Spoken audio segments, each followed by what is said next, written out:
Hello and welcome to Fin24. In studio today we have Sebastian Alexanderson.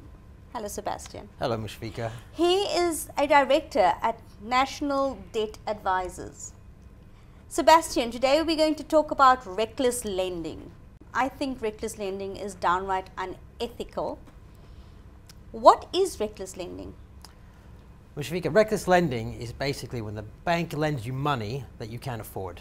And the bank or a creditor would lend you this money knowing that you can't afford it? In every circumstance, yes.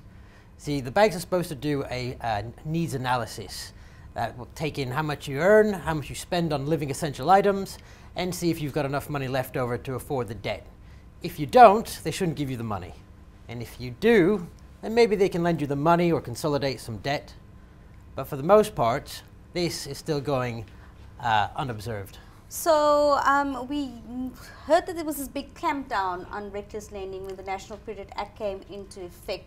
I don't think that's the case. I mean, we've heard of recent scenarios with leading banks and leading retailers still not doing that financial assessment, and some within the vehicle finance industry not only doing the financial assessment correctly, but doing it and then lying about it to get the sale and therefore passing on credit to a consumer who obviously cannot afford it.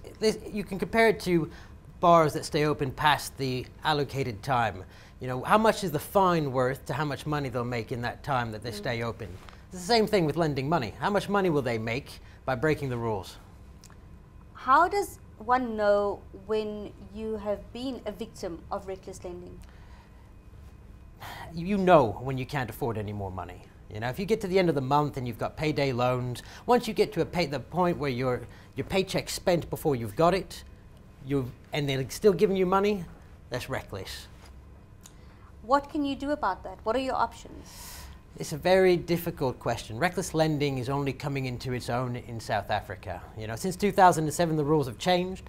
If every debt counsellor that you speak to will tell you that they're supposed to look into reckless lending, but the fact is that nobody's really doing it. Nobody's trained to do it. The best, you're going to have to shop around. You're going to have to find somebody who knows what they're talking about in order to find the right solution. What would be the outcome if a consumer is found to have been a victim of reckless lending by a creditor after 2007, I would assume? Listen, it's not an easy fight. You know, in our company, what we do is we battle. We battle all the way to the courts if we need to with regards to the creditor in question. And the outcome that we're all looking for is settlement of the debt, which means we write it off. They can no longer chase you for the money. That's what we're looking for.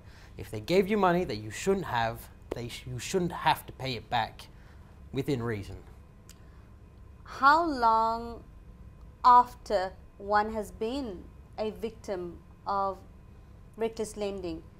Is there a time frame? Is there a set time that one has to take up the cause? Is there a set time that somebody says, okay, I have to now within 5 years, within 10 years? Is there a set period?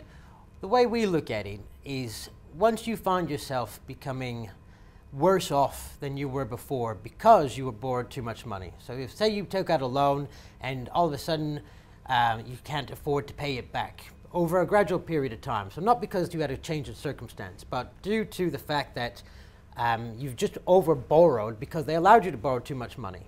That's when we sort of view and say, look, I was lent money that I shouldn't have had and it's made me worse off than I were before. And in the reckless lending terms, financial redress would be to get the banks to put you back where you were before you were given that money. So I would say as soon as you become worse off due to the borrowing of more money.